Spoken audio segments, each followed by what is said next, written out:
Hey guys, this is Mike Lewandowski from eCommerce Scaling Strategies by Sales Genomics.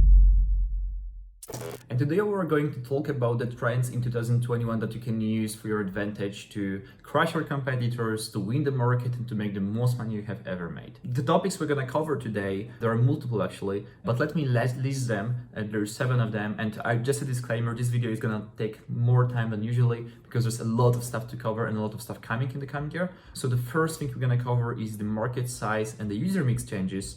The second thing we're going to cover is the cost of advertising in 2021. Then finally, we're going to cover video first experience that is happening on our eyes, the omnichannel approach, the power of branding and why brand is going to be more important than ever. Then finally, integrated shopping experience that platforms are introducing, and then the effect of influencers on marketing. So these are going to be the 7 topics. And just to let you know, this has been prepared by Sales Genomics internally by talking with about 50 experts, 50 e-commerce experts as to what they think is going to happen, and based on our experience of making around $30 million in revenue in 2020 for our clients. So let's start from the first trend. The first trend is that the more internet users are entering the market, right? So on one hand, the platforms like TikTok and all the new platforms are attracting more and more young users which are joining these platforms, and at the same time, like these users, they do not have a strong purchasing power. But keep in mind that in a few years from now, this may change. So if you're looking to build a brand and you think about the long term,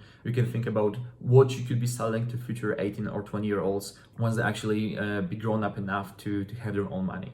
And then on the other hand, and what we have seen because of the pandemic is that more 60-year-olds and more older people and more people who usually have been digitally excluded, they are joining the market currently. And this is less so in the USA, where people are used to buying from the internet, but even more so in European countries such as Germany, France, Poland, etc. And this is a big opportunity because until now you couldn't even be able to reach out to people. So if you know how to work on these markets, you can capitalize on that.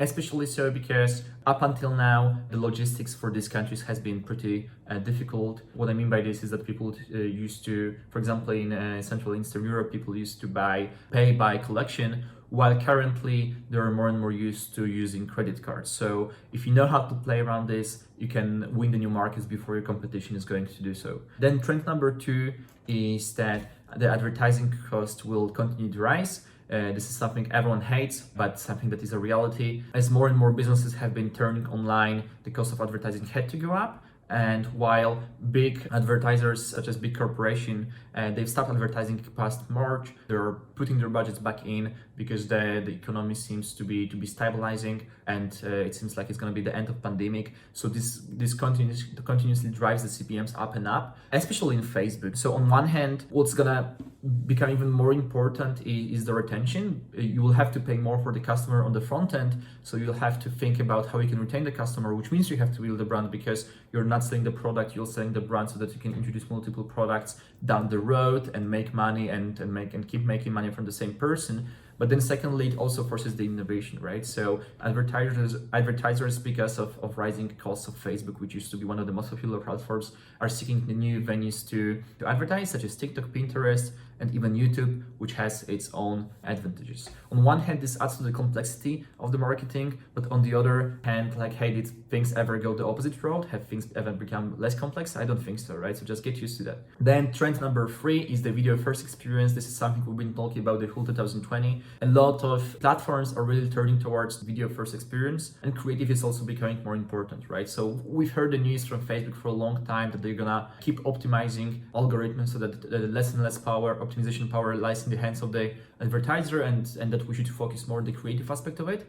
But there's more coming in 2021. So first of all, the video-oriented platforms such as TikTok, YouTube have become more and more of a shopping platform. So TikTok has been experimenting with shopping features. Same for YouTube. YouTube currently allows some of the influencers to sell their products directly on the platform. And there have been rumors that they are gonna partner up with Shopify to build the platforms on YouTube itself, and this is gonna be huge. And then on the other hand, platforms such as AliExpress through Alibaba are building live streaming with influencers, which is again a video first experience. Same goes for Amazon. Amazon is also experimenting with this. So we see that literally all of the major players, they bet on the video first experience, and that it means that if you want to win this market, you should really think about how you can test and reiterate your offer quickly, but also how you can test and reiterate your creative as quickly as possible while ensuring the highest quality possible, so that while your competition is doing 5 video ads,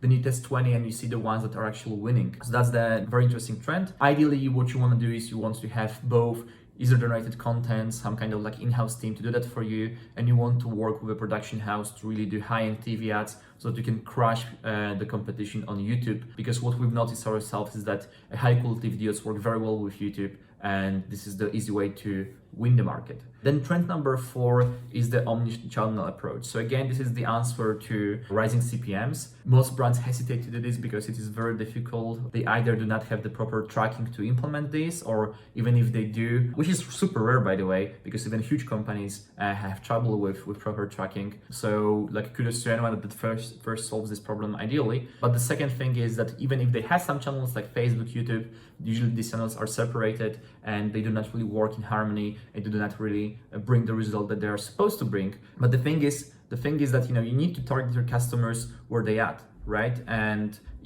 maybe if you have been only advertising on Facebook, you may have not think that there may be some people that are on YouTube but they are not on Facebook, so that by advertising on YouTube you can expand your audience quite easily and reach new markets. And again, this adds to the complexity, but if you fine-tune how this funnel works and you don't focus on you don't basically fetishize one of the channels over another, and you know how to do it, then the benefit may be that you will have like a way better optimized traffic, and you will be way cheaper than the competition when it comes on the ad spend you have to put to obtain a customer, and therefore you may have a chance to win a bigger chunk of the market. Then trend number 5 is a focus on branding. Yet again, on one hand, we hear Facebook playing around with the customer feedback score, making sure that the dropshipping companies, they're not so strong and that people have a better experience overall. So we see that dropshipping is a little bit on the decline. I wouldn't say it's completely on the decline, but like it's at least the bad dropshippers are on the decline. And at the same time, because dropshippers are basically selling the same products,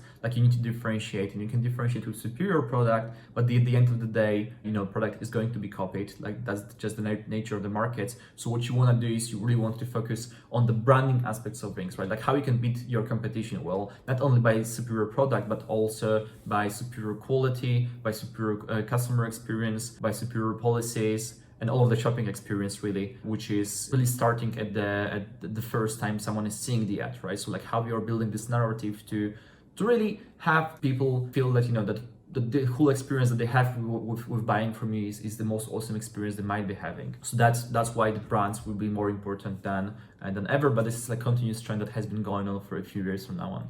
Then trend number 6 is the integrated shopping experience. So this is something that we have touched the base on a little bit when we've talked about YouTube and TikTok playing around with shopping features on the platforms. Same goes for Instagram. Everything has seen shopping Instagram feeds, which is again a way for platforms to gain more of the market from Amazon, I believe, and maybe from Shopify. But then also we've heard the rumors that Facebook is playing around to build their own e-commerce environment on the platform itself, kind of like Shopify stores, which can be pretty insane just because like if you're selling mostly through Facebook, then you wouldn't have to leave the platform. And just think about how this is going to affect the accuracy of tracking and targeting and optimization. So that's actually going to be a big one. What we can do here is that you can test these platforms out, and if you're one of the early adopters and if you crack this early, you can be one of the first to really utilize them and again gain more of the market before your competition is going to do this. Trend 7 is the influencer effect. Well, we already talked about Alibaba playing around with influencers to really sell products live. And the way this works is that this is a kind of a mix of the entertainment TV and TV shopping channels where the influencers talked about the product and you can literally buy this off their feeds. And apparently TikTok was the first platform to introduce this, but now we're seeing that other companies, as I have mentioned, are also doing that, right? So we know that influencer marketing had its ups and downs. Like initially everyone was focusing on macro influencers, then they have turned to micro influencers, then people were saying influencer marketing is not working. But one thing we're seeing for sure is that the landscape of influencer marketing is changing rapidly. So one thing you can do to make sure you stay ahead ahead of the curve in 21 is that you watch this closely, watch closely what's happening with the influencer marketing sphere, and then you see how you can use this for your advantage without making any rapid moves as of now. So just to summarize this video, I know it's been a long video. The e-commerce market is really evolving in an expected direction. Brands are becoming more important, costs are going up, complexity is going up, and there's even more uncertainty, I believe. But at the same time, once you handle this, you can win the market, you can beat your competition, you can make more money than ever, which is ultimately what we all want. So thanks for watching this video. I hope you liked it. Let me know what trends you are seeing. Give me a comment as to the trends I have shown you. And if you're curious about what's gonna happen in 21, make sure to subscribe to this channel and leave a like, and we'll get you from here.